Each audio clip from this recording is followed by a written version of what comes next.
So I think we can unmute our mics and give a round of applause because that was very good.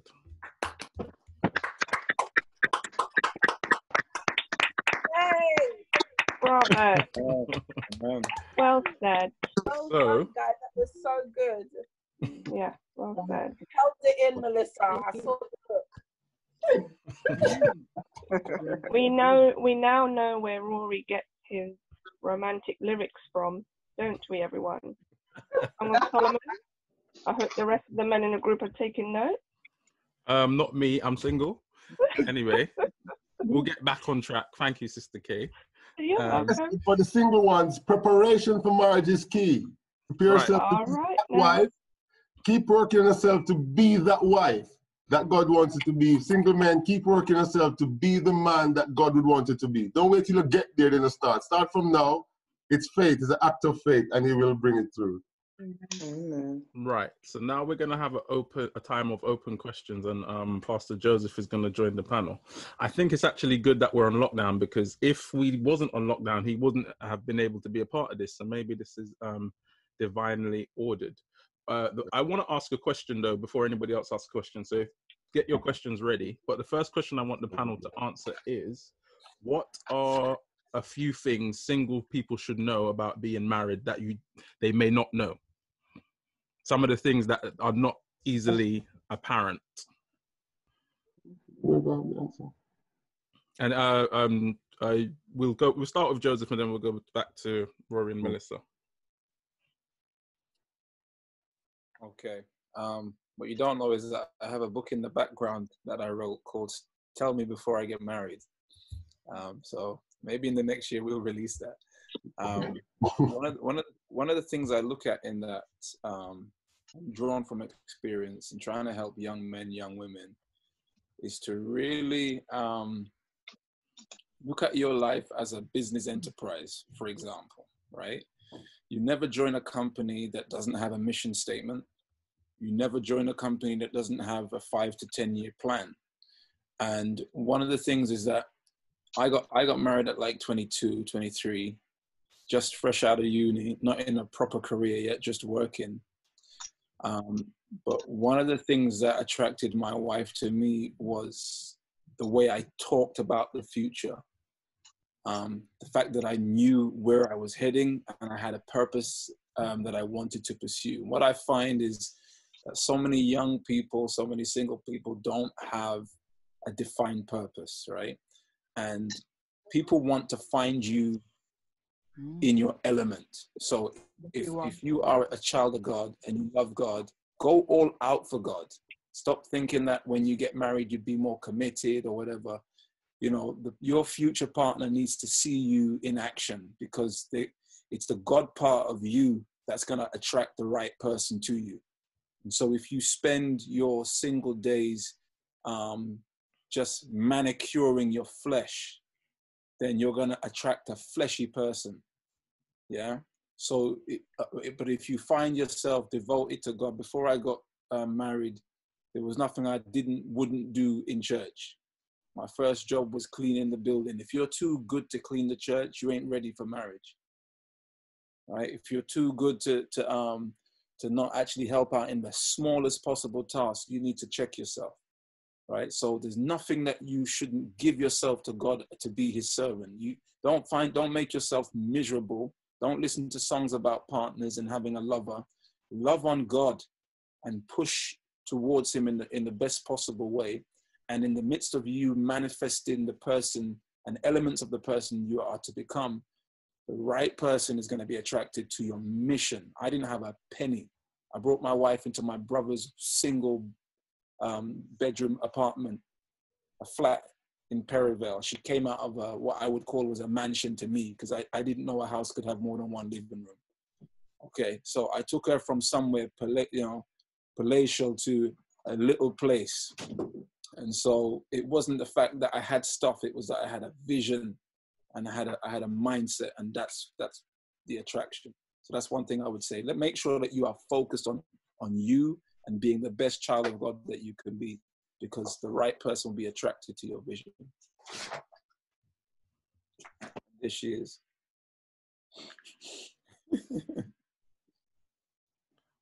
Okay, so Brother Rory and Sister Melissa, you have anything to add to that? Sorry, you're muted. First, the question again. So the question is, what are some of the things single people need to know about being married that are not easily apparent? Okay, so just adding to what Pastor Joseph has said, which is very key and very crucial. I met a recently married young man, and he said when he was 18, he's what, 22? The one that we met in Spain. He said when he was 18, he said to God, I want to get married. And he had a job, and he said, I'm going to save £500 every month towards my wedding. From now, don't know where the wife is coming from or who she will be. And that was an act of faith. Now he's married, you know, so, and it didn't take him long. But just want to say that we must hold on to what God says marriage is. He said it's honorable. And if he said it's honorable, what you think about it or how you want to perceive it is not, have no weight at all. And if you think it's a life that that's going to hold you back, then you need deliverance. You know, because that means yourself is too alive. I heard the statement once, and I believe it to some extent, because, well, I say some extent because 100% I can't prove it, but because I truly believe it to some extent, and it was that an unmarried person is incomplete. Why I partly believe it. And I looked into it and I asked God, how can then so many single people you say we are complete in you? So realize that the unmarried will go through a lot more adversity to help shape them. The married person already have two mindsets clashing to shape us up. Because Melissa will check you out. Your wife will check you out and check in on you. And while you checking back on her. So you have that person like a checkpoint. And so it's for us, if we want to get better, we take a lot of things on board and go to God and try and make it better. When you don't have that partner, you don't have that person to keep those checks, right? Those points of failure that will come out when that person is not there, it's not shown and they will think you're perfect. I heard one minister said he didn't know certain things was in him until he got married because there was no check. And I'm telling you, most single people don't know the type of attitude they have until they have a partner. Because at checkpoint start to check it out and it start to run out. And they will say, oh, it's a person make me like that. No. It's in you. That's why it comes out of you. It's true. It's because it's in you. It's not because nobody do it. It's in you. That person was just this conduit or the instrument by which it was pulled out. Especially in time of offenses. So I would say, remember, marriage is honorable. And it's better than being single. Because you will get shaped easier and quicker. And if your belief is not in line with what God said it is, you need to shape it up. I need to move away from that. So take on what God said first, respect what God said about it, and knowing that it's better than your single lifestyle. As Pastor George said, if you're single, do God more and be helpful more in service. And being served, when I say service, I don't mean at church meeting, I mean in serving more. And God will just let the right person come along who have respect for a good person. You okay. Oh. It's fine. Okay, so we're now gonna open up for questions from the group. You haven't written anything in the chat. So if you want to ask a question, unmute your mic and ask. Now's the time.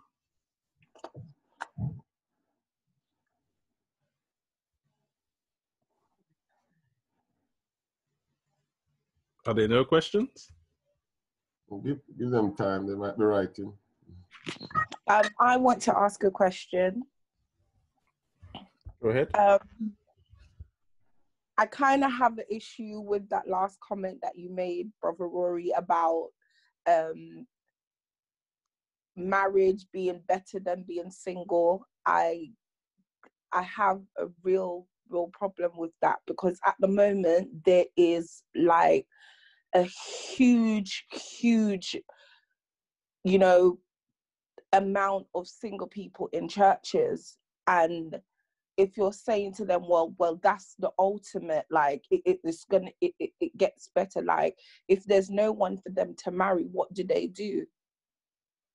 You know, because maybe I'm understanding what you said wrongly, but I'm just saying that, you know, that's not, I don't think that we want to feed that into single people, that, you know, look, this is, it's good and this is the ultimate goal, but what if some of us are just not going to get married? What do we do then? Are we just then incomplete for the rest of our lives until we meet Jesus? Who would like to take this first? So Brother Rory attempting to talk. So. Okay, yeah, I'll just comment on it as she mentioned it to me. So what it is that you can be complete only in Christ. But what happened, you realize that the single person will go through much more adverse conditions as a means of shaping them to get to that completed stage. While the married person have that person to do the checkpoints as they go along. So adversity will pull it out, like Apostle Paul. Adversity pull him up to completion because of constant submission to God. But I didn't realize that the other apostles would go through different things because when they were married. So the married person, the single person will always go through different conditions, adverse conditions, because that adversity sometimes just the one in front of you. And sometimes not because they are bad, like Jesus would look at Peter and say, get thee from behind me, Satan. Even though it was a reference to Peter, but it was the influence that get Peter to say that at the time, right? So sometimes we have that right in front of us when the unmarried doesn't. So adversity will bring it out of them. Why do I say it better? Now, the law of first reference, anything appears in the scripture for the first time is the law of first reference. And it was God that said, the man need a helpmeet. And so it is that all of us need that person. Yes, there are some eunuchs for Christ, but are made eunuchs. Some made themselves eunuchs, some are eunuchs. But not everybody will have the same calling or the same thing. But we should, if God says something is honorable, we don't put it down below another state. It's higher than every other state. Because he knows that without this thing, we wouldn't exist. Without this thing, it's not, sex is illegal. I want to make this very clear that marriage, one of the primary reasons marriage exists is to legally have sex. And the desire of the flesh is a thing that harnesses mankind. And to make that legal in front of God, it only is accepted to him in marriage, right? And so we were made for sexual expression. It's in us. It's not something that we asked for. It was placed in us at creation. And so for that to be expressed and be pleasing to God, it can only be done through marriage. Outside marriage is called fornication. And he says he hates it. So that's the level which God put it. And so I can only put it at the same level. It doesn't mean someone who is married is better than the unmarried. That's not the case. We're saying God said this thing is honorable and it caused children to come forth in a godly way. He wants a godly seed. He wants seed that are developed in the right homes, right? We realize that broken homes destroy minds, and he doesn't want those things. And so, yes, we all won't be married, and that's the truth of it. But as long as Christ is prevalent in our lives and as the highest level in our lives, and number one, we will see the end of the road wonderfully well. But while we're here and our desires are pouncing, we should marry. Pastor Joseph. Okay, so I'm unmuted, yeah? Okay. Right, so I'm not going to put myself on the line to simply just defend what Brother Rory said. but I agree with the principle of what he's saying. I love this brother, but he has a way of speaking very controversially, right? But I think the essence of what he's saying is true. The law of first reference, God made man for woman. And I want to just maybe deal with this in two parts, which is many of us have been failed either by parenting or by church systems, because there is not a marriage in the Bible that is not arranged. You'll not find it. As a father, I'm not expecting a church system to work out how my children get married. Like the patriarchs, my eyes are open. I even put a post in a Christian group, and I said, if you're raising your kids like me, let's stay in touch. It is the job of families to ensure that daughters get married. It might not happen, and in the case that it doesn't happen, for whatever reason, there were scriptures in the Bible that show you that women weren't married with all the best efforts of a parent. And you will see the law of the firstborn. The reason why the firstborn son was given a double portion was not because he was the firstborn. It was because he was supposed to take care of the unmarried daughters in the family and look after the mother if the father died before. So a lot of the provision, and biblically you have to think of marriage as a source of provision for women, because women weren't really the primary source of income for homes, right? You look at the stories about widows and all these things. When a woman was made a widow, it was disaster, it was catastrophe, because they wouldn't have provision in their life. To this point, then, God has ordained marriage. He has designed the man for the woman, and it probably is his desire that men and women should be together. However, Luke 23 verse 29 says, "For behold, the days are coming," I believe we're here, "in the which they shall say, blessed are the barren, and the wombs that never bear, and the paps which never gave suck." So I believe we're living in a time now. I had this thought as a parent of a father of 4. Why would I want to have children in such a wicked time like this? Why would you want to bring a child into a world like this? And that's a genuine question. And the Lord answered me and encouraged me and said, though, that our children are made for this time. Do not worry. Like the things that will worry us, they're not going to worry them. They are designed to overcome in this era. So in conclusion, there's a blessing sometimes for people who don't get married and are not able to have children. I do believe that a single person should throw themselves with reckless abandon into the service of God. Because number one, in his presence is fullness of joy. That means it's better than an orgasm. Fullness of joy in his presence.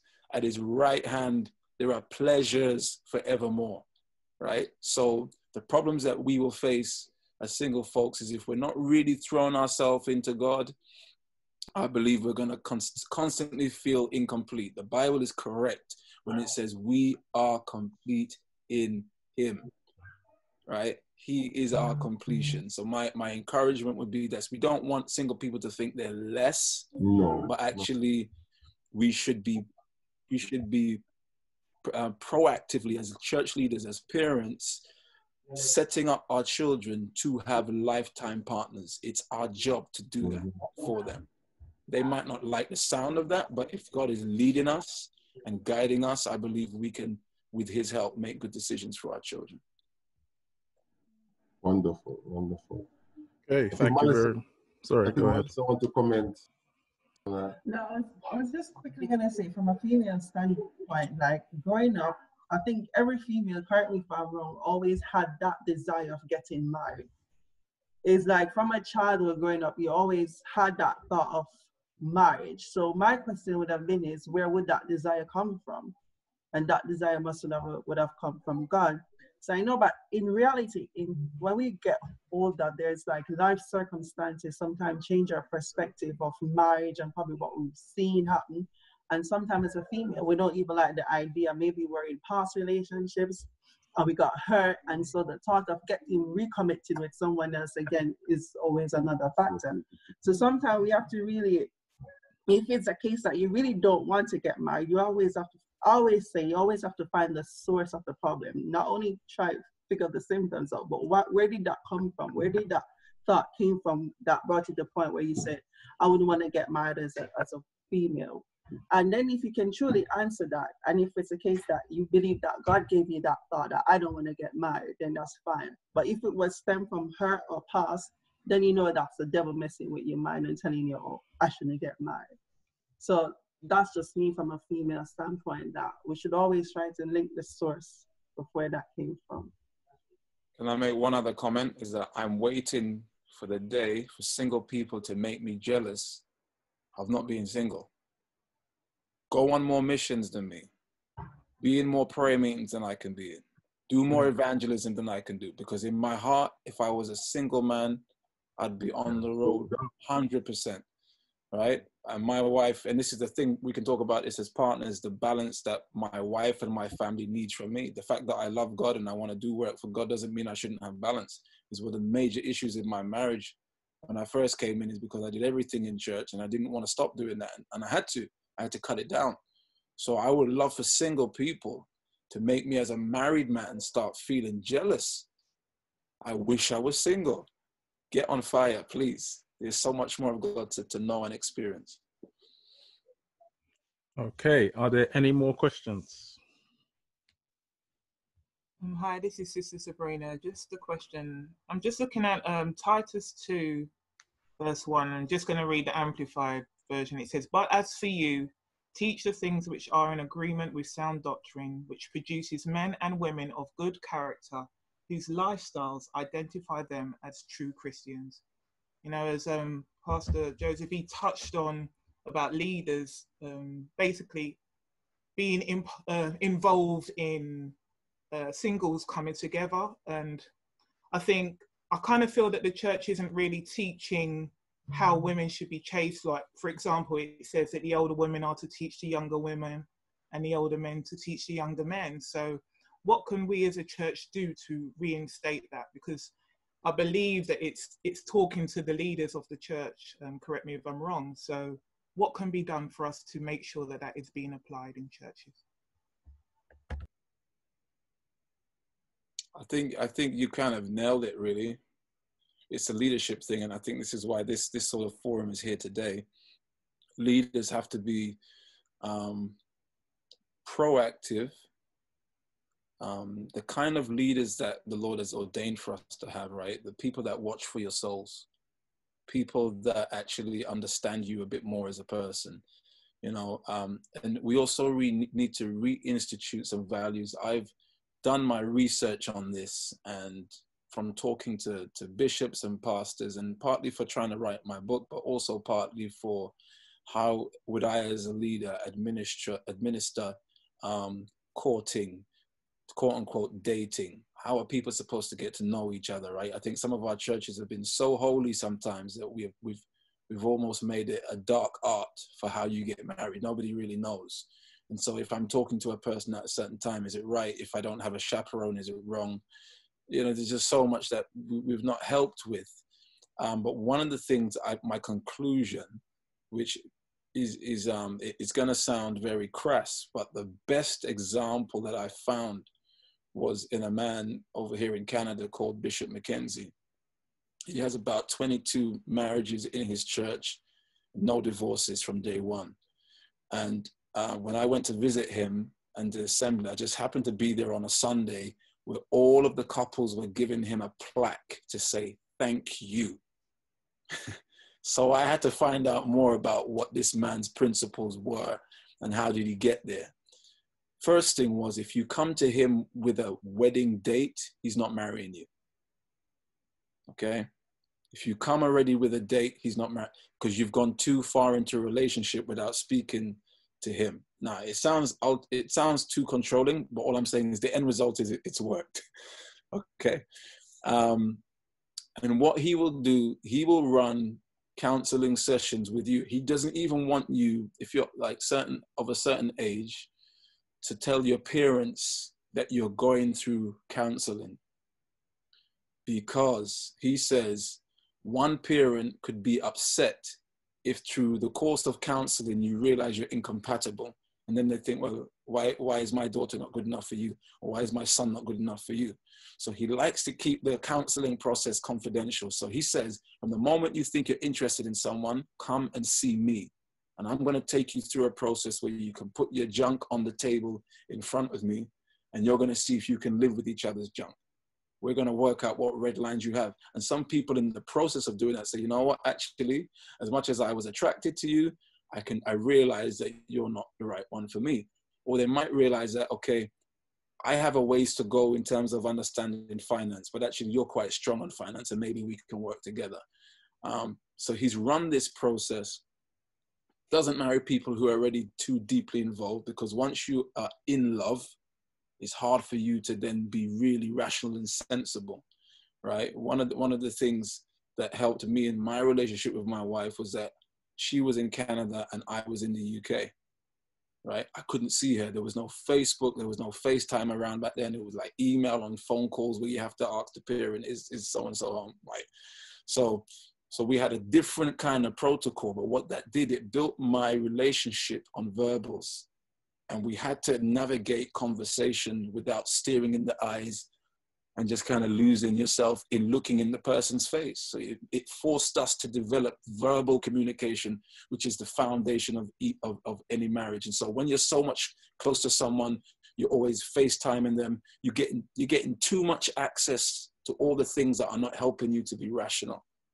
That's a long, long answer, but I'm just saying, these are the things that I've discovered, and that they sound very old school, sound very harsh. You know, the flip side of it is, do you have a bishop or a pastor who you can depend on in that way, who is as good at counseling, who is as discerning? You know, all those things have to really be right for this process to work. But long story short, leaders have to institute a very clear process that's clean, that's not too invasive. We need to now be able to advise people about the best way to use social media, what's too much talking, what's too much FaceTime, you know, where do we draw the boundaries, what time at night should I stop talking to someone? Like, these things, they sound archaic, right? But they will prevent you from falling into a position where you are so head over heels, you can't even see that person is not the person for you. Hope that helps. That does, thank you. All right. Okay. I have another question. I want to go back to the because we're talking about families. So at the moment, you know, when Brother Roy was talking about the family structure, and we all know that God's design is for a man and for a woman, but I came into the church as a single parent, and it was true what he said. I found when my son got to a certain age, I found that I struggled. I really struggled a lot, because he was at a stage where I couldn't help him. I didn't know how to navigate him and help him to become a man and work out certain nuances, etc. And I approach, what role do you think that if that person comes into the church and they don't have that support system in their family or in their family circle, what kind of support do you think the church should help out, or help to guide some of these young men? Or what if it's a mother that has a daughter or whatever? What kind of help do you think the church can offer just to help out these single parents? Because it's not God's design, but at the end of the day, they exist. I'll take that to start with. So yeah, I mean, you're breaking my heart just hearing this question, because I think I'm going to do a session afterwards and I touch on this. The men in our church need to really wake up. Yeah, we need to wake up. Amen. If we see a young man with just a mother, no father, Like our radar should be on. His birthday should be in our calendar. We should be having around for dinner on certain Sundays. We should impose structure. And you know, in concert with the mother, we should be saying, here's our strategy for helping your son. Now, here's what would have happened anyway, Sister Dion. He would have hit a certain age, even in your marriage, if you were married with a husband, where you would have found it difficult, okay? So it's not just a result of you being a single parent. Like every young person hits that point. And it goes beyond even the parent to that point. It does extend to the wider community for solutions in this area. That the studies say that the children stop looking up to you at about 8 years old, and they start looking for outsiders. It's just natural. It's not that you've done anything wrong, but they reach a point where they're looking for other role models. And the question is in that moment where they're about to look to the other side, who's the closest person, right? Who are they going to be looking at? Thankfully for my boy, one of my boys, he was looking at Michael, right, my brother, and for that reason, he's like mad about the drums. It wasn't an ungodly example, right? His nearest example was an uncle that he wanted to emulate. And as parents, we have to accept a few things. Like, we can't be everything to our children, and we are not the answer to all of our children's problems. It's an African proverb, but it's true. It takes a village to raise a child. There are times I've needed to send my children away for a weekend just so I could have time with my wife, right? So I need people that I can trust, that can take care of my children, who in the process, when they're at their house, I'm not going to be worried about, what influences are they going to be releasing on them. The community is so important. And I just think we haven't got to the point as a church of realizing how proactive we need to be at putting our hands on young boys and single parents, and how involved we need to be with their children. And it's heartbreaking. It's so heartbreaking for me, because it's one of the things that runs through the Bible from start to finish, right? The fatherless and the widow, right? It's like, it's so big on God's agenda, and we are so selfish. We were concerned about getting home to our own families, having our own meals, taking our own vacations. We wouldn't even think about people who maybe couldn't afford a vacation, who don't have necessarily a great meal. It's really saddening, okay? And I hope that in this season and through these types of teachings, we become better, more like family, and less like church people, right? Just turning up in a building and bolting out the door, right? But being there for each other at the best of times and the worst of times. This is what the church is about. And I hope Laquan is doing okay. I haven't seen him in a while, but yeah, this is so close to my heart. I am like shaking talking about it. Okay, Brother Rory, you want to go on this? Just a minute or so. I feel the pain with Pastor Joseph as well. When Sister Diane was asking that question, I was like, my God, it's like hitting the nail on the head. The scripture tells us that we have many instructors, but not many fathers. And, you know, as Pastor Joseph rightly said, a young man looks for the examples, because everything is not in one person. Yes, the dad is the first emulation of the child, but he looks around for other influences of manhood, and a brother coming into the church. They want that close community of brotherhood, of fellowship that they can receive in love without knowing that the police is not after them when they join the gang. You know, because many of them join the gang because that sense of belonging, that sense of brotherhood, that sense of sisters fellowship, it's required, and it's it's so lacking in assemblies nowadays. People just run home by the services of everybody, gone home to have a meal with their families, and they don't invite anyone over to share fellowship and to strengthen and encourage, and it's appalling, and it hurts my soul. And I remember I asked one sister, I was speaking to a sister once. I actually speak to more than one sister on this, and it really hurts me when I asked the sister, do you see anyone in their mothers? I think the sister is around her 30s or 40s, thereabout. And I said to her, do you see any mothers in the church that you would emulate? Or she said, I couldn't even finish the question quick enough for her to say, no, not one. I'm like, my God. And it was based on a broken trust. So like they're not mothers that could give a good encouragement somewhere or good advice, but it's called broken trust, where they put their trust in and they were let down. And so for that, they draw the line and even say there is none.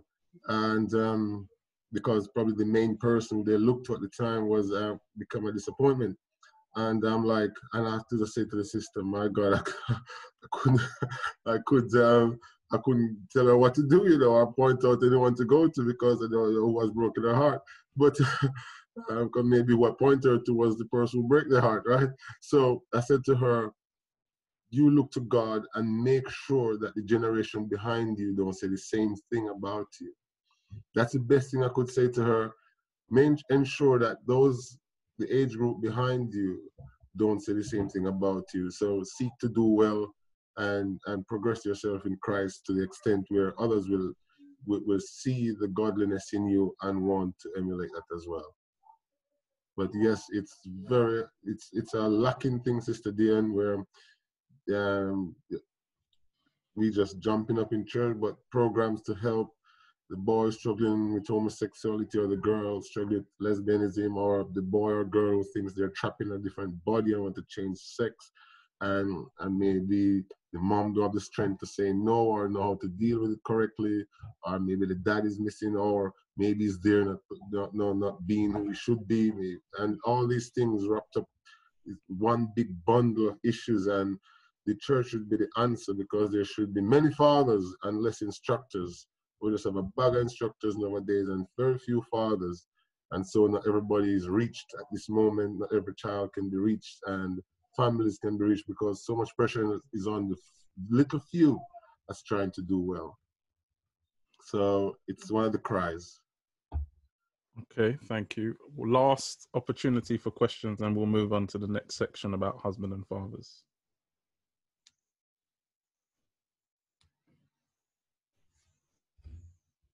No more? Well, I've got one question here. Ask them, what are some of the things that the church could do practically?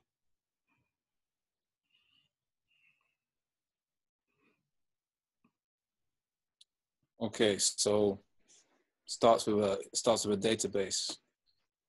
Who are our single parents? Who are the children without fathers, without mothers? It's a starting point. We have things like brotherhood fellowship and sisters fellowship. They need to be not about just kind of testing people's power of exaltation.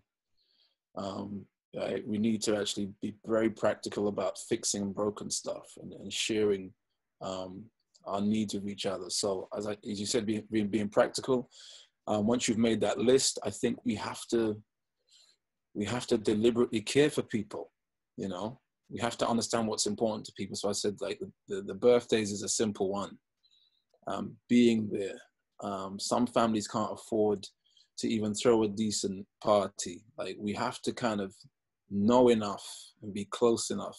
And when you say, what can churches do more, it's kind of, when you over-engineer something like this, it can seem plastic. We need genuine relationships where I know his birthday because I care about knowing his birthday, you know? And I just worry about a church that's got it so locked down that we have this list and who's going to do this and that. Things do need a degree of organization, but, you know, the early church moved from house to house in a very organic way. And it's our lack of doing that why lots of things are being missed. When we come into what I call the bushel, which is the church building, we've created that as the space where everything happens. And whereas when you know, if you're seasoned, if you're older, you know, like if you go to a person's home, if you're a mature believer and a mature parent, you spot things very quickly that are out of place, right? You can see things. I was okay, I'm online. This might go online. I'll be careful what I say, but I went to somebody's house. They invited us for dinner. It was very kind of them.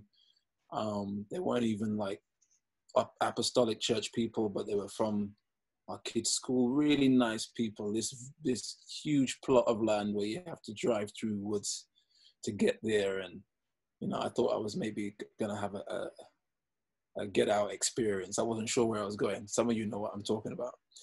But I went into this house, and it's just amazing space. They built the house themselves, but the way the father was snapping at the children, it was just like, it began to ring alarm bells for me, right? And he ended up, thank God, he ended up coming back to me for help because he was having major issues in his marriage. Now, just saying this to say, if I never went to his house, I wouldn't have picked up on that something was wrong. And he would have never come back to me to say, I need help. And so the church, people just need to be nice. They just need to be real. We just need to care for people. Be genuine about it. You don't want your pastor having to say, okay, I'm giving this single parent to you and I'm giving this single parent to you. That can feel awkward. Like, relationships must really grow organically. And I think we must teach our people to love. Paul put it this way. He says, I'm addicted to the saints. Like, we need people who have an addiction to people and love people. And so I think that from that love will come all the programs and systems and helps that we could ever imagine, you know? So our leaders need to speak like this, basically, from our pulpits. And we need to engender this heart in our people so that they get birthday presents, that they're coming round for dinner. And, you know, me and Brother Rory might get together and say, hey, when was the last time you spoke to so-and-so? Did you have him last week? Okay, we can have a bit of strategy around that, because not necessarily one person can do everything. That's fine. But I think over-engineering it becomes very plastic, and we need to just get more love in our hearts for people. Yeah. Yeah, I definitely agree with what Pastor Joseph is saying. I was saying to Rory just now, our house is like a community center. It's like constantly open. And the reason for that is realize that it builds such strong relationship with people. And I think one of the key things Rory always did was when someone new came to the church, he was, as soon as they get there, invited them over for dinner. And not only just for a one-off thing, like consistently have them over to check on them, to call them, to fellowship with them, send them a message, how you doing? I haven't seen you this Sunday. And people become much more open to you to share any issues, because when they only see you just on a Sunday and it just seems as if it's just like a routine, it's like a program. Oh, I just see you on a Sunday, you really don't care about me, just really greet me and that's it. But when it becomes like build that strong communities, like your home, it shouldn't be partial for some people to come and then some people can't come. And that's one of the key thing that we need to get out of our mindset and not of the church is partiality. You can't just open your house for some and then, oh, that one is not accepted here. And I think that's what will make it so much easier to build stronger relationship with people within the church, and then that love will flow out. Yeah. Can I say something? Greetings, everyone. As Pastor Joseph was talking about, you know, sharing is caring. And I remember back then when I just come to RRF, and on a Sunday when they used to stay over and they used to like cook or bring food, and everybody used to stay over and fellowship, have a good laugh, and kids used to get their year done, and the kids, they used to stay, give the parents them a break, and like most people used to stay, but you could feel that love, even when it was somebody's birthday, everybody used to stay over, and you know, it was love, and you feel like it was a part of something. And when that went away, it's like you gone back, it's like you're just by yourself. As church finished, it just finished there. I think we just need to come back to that fellowship. It's not about the food or anything, but it's that love, that fellowship after church finished, people gone home, but it's to the brethren, and people keep staying over, because when you come home as single person, you feel like you feel maybe not lonely, but some people may feel lonely and feel left out. But when they can stay back and fellowship and have a good laugh and stuff, it is a wonderful thing. Okay, thank you very much. So I'm not going to do the last part that I was going to do because I think a lot of time has gone already. So we're going to end up on the fathers and husbands section. So there's actually a couple of questions that are coming through, Joseph, that I want you to address as a part of your section as we're going to extend it now. So it says here, it would be helpful to have some guidelines how to prepare to be a wife as single people parents, as bringing a male into the home is something that really needs to be looked at in a strategic way. There is a need for a strong spiritual man or woman of God to help navigate practical ways when attempting to date or courting. Okay, that was just maybe a general statement, but maybe you can consider that. But there's two questions I want you to answer quickly before you start your session. It says, just get it here. Can someone know what they need in a spouse? And the second question is, how can the church teach men to mirror submission to the woman? Most churches focus purely on the submission side of the woman. So, Pastor Joseph, could you answer those two? Okay. So first question again. First question is, and sorry, all the questions and comments coming now is too late. I gave you like 20 minutes, so please, no more questions. I might be able to put them in the teaching if they're aligned. Right, if they're relevant. 1 Corinthians 11. Sorry, I'm reading the wrong thing. Can someone know what they need in a spouse? So that, if you can answer. My answer to that, based on my experience, is no.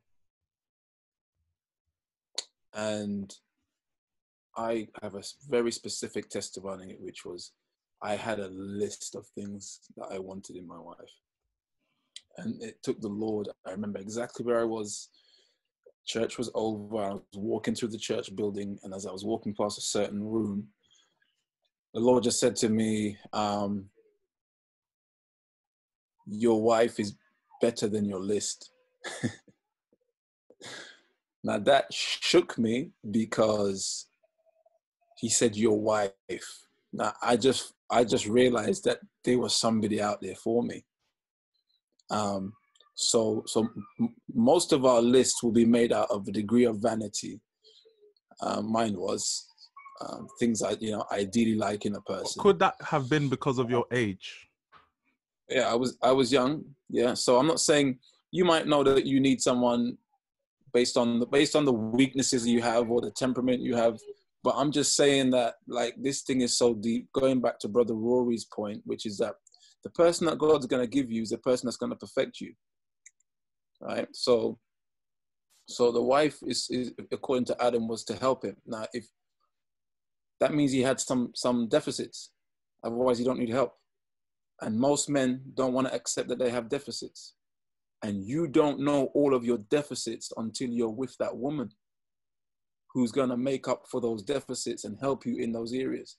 So we can try and be as confident as we want to think we know what we want, but there are some deep places in you that you don't know exist until you are in close proximity with someone with whom you have to have peace every day, with whom you can't go to bed with wrath or malice. You can't sleep on anger. It's a different story when you're in the middle of it. So I'm saying God knows best, and your list might be a good list. For instance, if you said, I want my wife to be spirit-filled, and all these things, those is a given, right? You want your wife to be saved, but let me tell you something. When the spirit is not moving in you or your wife, you have to teeth and tongue will meet, as they say, right? You have to find a way through difficulties. You have to navigate ways through your personality. You start uncovering what your parents did that was wrong, that you thought you could bring to your marriage. Or, you start seeing things that you watch in other people, which you thought was normal, and it's not normal. Or you realize that your wife really ain't your mother, and what your dad did to your mom, you can't get away with it with your wife, right? There's just so many unknowns. I didn't know that we would lose 4 children despite having 4 children. I didn't know my wife would lose her mother after 3 years of marriage. So that changes the person. Now you're dealing with somebody different. Now you're having to take somebody through bereavement. Nobody's been there before. What happens after you lose every child? What happens when it's the birthday of the first child you lost and you've forgotten? You just, come on. There's just too much about life and marriage for you to think you know what you need in a partner. Just pray God that they have the Holy Ghost, because we just don't know enough to get it right. So there's another 2 I want you to deal with quickly. Talk about basically the man and how he should submit to the woman. What does that look like? How does a man submit to a woman? I think I will touch on that in my presentation. I have a point that says your wife leads leadership. In fact, it's my first point. That your wife. So we'll leave that. We'll leave that one then. We'll leave that. We'll go to another one. All right. So this person says, going back to those that are single, what can they do, especially when there is so much pressure from family and friends? Although we believe God, but the pressure is real. So the pressure of being single, maybe from family and friends, you know, how do they deal with that? So I'm going to confess that my answer can only be theoretical, right? Because I've not had to endure a life of singleness for any long period of time. So unless Sister K asks the question, I would ask her to give the answer, because she has gone through that for a period of time. It was not her. Okay, great. So can I defer to Sister K? Are you okay to answer this one, Sister K? I don't want to just be theoretical about this. Okay, good. That's fine. All right, what was the question again, please? What can single people do when there is so much pressure from family and friends? Although we believe God, the pressure is real. I can relate to that.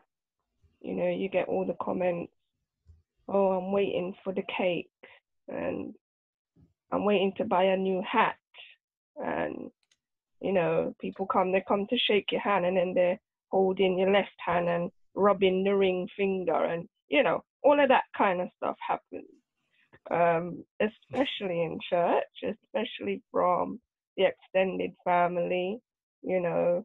And don't get me wrong, it's a good thing. They want the best for you, and they, you know, they probably think you're an amazing person, so you deserve an amazing person. So, but sometimes it is intense, especially if you're in church and you're getting it at church, and then you're getting it at home and the family and so on. I have gotten to a place where, you know, my statement is, when God sends him, you'll be the first to know. And that usually just ends any further conversation. Now, there has to be a balance between why people are asking. I think sometimes it is an element of nosiness, and I think, you know, they just want to be in at everything, as we would say. But to deal with the pressure, I think you, number one, need to know you. I think it comes back to you as the individual. Why do I want to be married if I do? Is it because of the pressure, or is it because I believe in biblical marriage and I want to, you know, be in alignment with God's will for my life? And that's a good way to make sure that the pressure doesn't reach you. Because if the only reason for wanting to be married is to just escape the pressure, then that's the wrong reason. And so there comes a point in time where you have to say to people and be very clear and let them get the message that, okay, enough is enough now.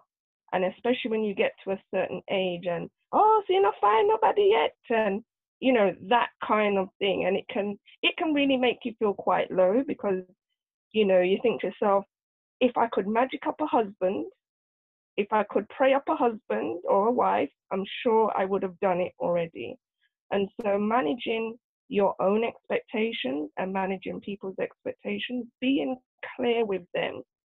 And I have a friend, and she says, I'm quite content with the Lord at the moment. And that ends conversation. So I believe you need to be honest. You need to have conversations with people and say, Right now, I'm just focusing on living my life and serving God. And you will find that people stop asking. But you are not going to escape it. You're not going to go through life as a single person. Somebody is going to ask you about when you're getting married, have you found anybody, because they want the best for you. But I believe you do need to be clear with people. You need to be not rude, but just clear. And like I said, you need to work on you. The focus needs to be on Christ and what you are doing in your life. Do not succumb to the pressure and make their expectation your mission. So because they expect you to be married and they want you to be married, that's all you want now. You've got to want it for the right reasons for yourself. Know yourself. Where are you going in life? Have you got a plan? Because all of these people want you to be married. Are they chipping into the wedding? Are they going through their little black book trying to say, oh, he'd be good for you, she'd be good for you? So what you have to remember is there are ways to mute the noise, because some people have a lot of noise, but when it comes to the practicalities and being there for you, they're not. So manage your crowd, manage the people who are asking, be firm, be clear, but do not give in to the pressure. Know where you're going, have a plan. And if you wish to be married, start putting things in place. And as it's been reiterated already, occupy till I come. Keep busy, keep going, and serve God, because you are complete in Him. And that would be my answer. Okay, thank you very much. I misquoted the question about submission, so I'm gonna read the reordered question. The order is Jesus, man, woman. So a man should be more submitted to God than the woman, but churches don't teach men to be more submitted to God and teach the wife. So I think it's... Say that one more time for me. I think the order is Jesus, man, woman, but in terms of who was more submitted to their flesh was Jesus, man, sorry. So a man should be more submitted to God than the woman, but churches don't teach man to be more submitted to God and teach the wife.